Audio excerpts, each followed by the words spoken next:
Natsu is the last hope to defeat the dragons, the 5 dragon gods. He could be the most powerful wizard alive right now. If he doesn't do it, the world will crumble and everyone will die. What's up, guys? Lector 54 here, and Chapter 3 of Fairy Tail 100-Year Quest literally just came out, and it was awesome. I cannot believe how much they were able to fit into a 23-page chapter. We are hopping in strong, getting right back into the fairy tale we love, right into the groove. So let's go ahead and analyze everything that happened. We started right in southern Giltena, which is the new continent we're on, and our companions are traveling around, and the first thing we see is some weird animals. It's like a jellyfish type thing. So what I'm saying right now is a little bit boring, but it's going to get exciting real fast. So we see some weird animals, like jellyfish type. I don't even know what they're. They're really weird, cool-looking things. And they jump into the mouth of Lucy and Natsu and literally try to go inside of them. And, of course, we fizzle out that situation. And then we see a pig with antlers.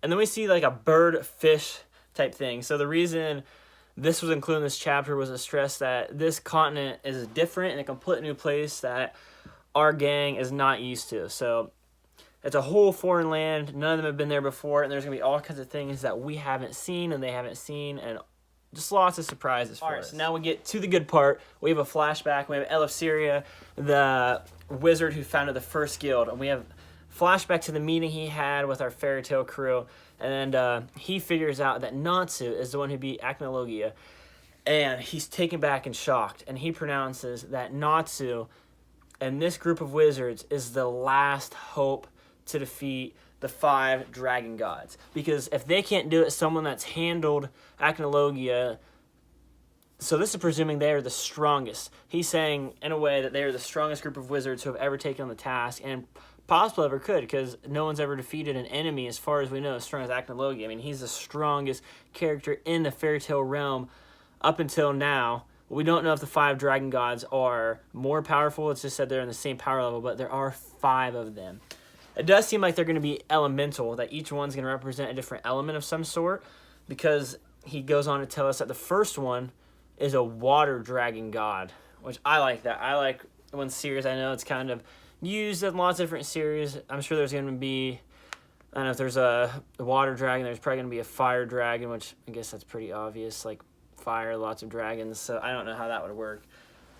Probably an earth of some sort, earth dragon, but the first one is going to be a water dragon, and it is going to be located somewhere. He sends our gang, he says he doesn't know much about where these dragons are located, but it's in a harbor town. There should be leads, because this town worshipped this dragon at one point. I believe the town is called Elmina. So they're headed to Elmina right now. So we also get more history on these 5 dragon gods and why we've not heard of them up till now. It actually turns out not even the Magic Council knows much about them. Only a few select members. They're very secret, and they have not even been involved in history up until this point. They are secretive beasts that very few people know of, but if they're ever awakened and all of them come about, it'll lead pretty much to an apocalypse, the destruction of the world.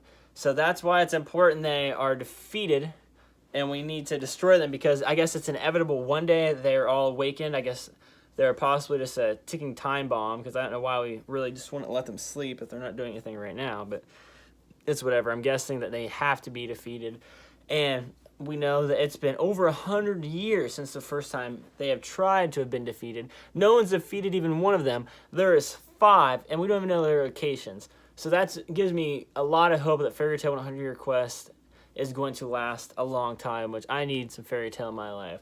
So that makes me super happy.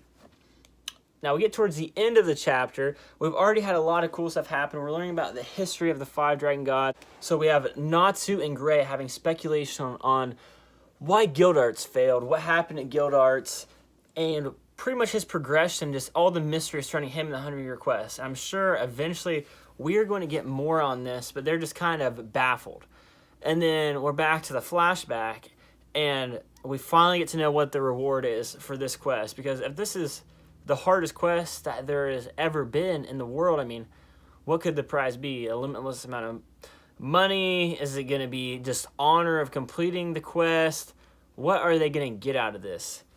Well, it's revealed that apparently they will get whatever they want. So basically, they get one wish. Anything their heart desires, what they want most, they will get. So I don't know what that's going to be. It's not really as straightforward as you would think. He didn't just come out and just say, you get one wish. Basically, just it was said that you get what your heart desires, what you want the most. So, I don't know, kind of baffling.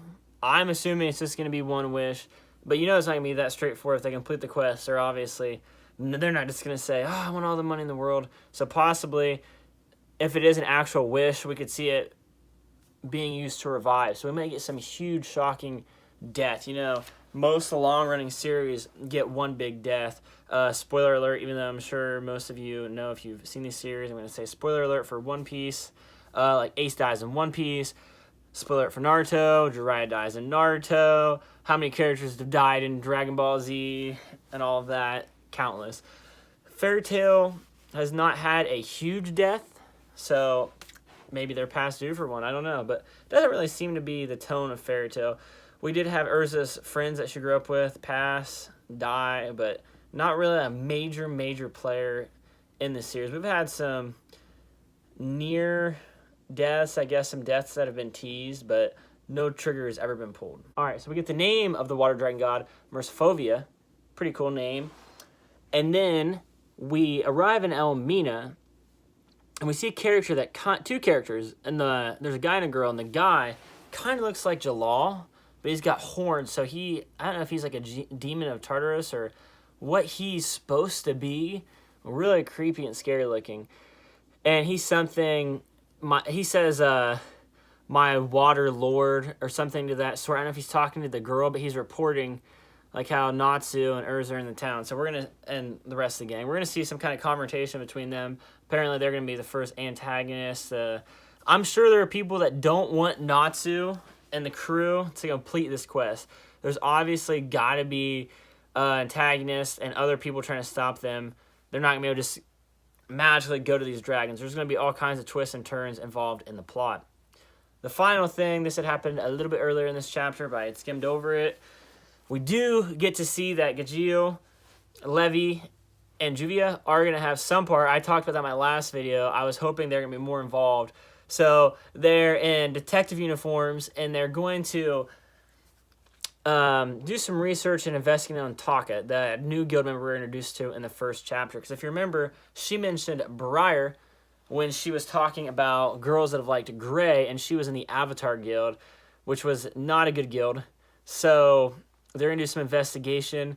Gajeel's going to use stuff that investigation skills he's had from when he was working with the Magic Council, and we're going to figure some stuff out from that. That's going to be cool to see that. I'm interested to see how she ties into the story. I don't know, maybe she's not from this continent. I don't know, there's going to be something cool with them going on. I have no speculation as of right now.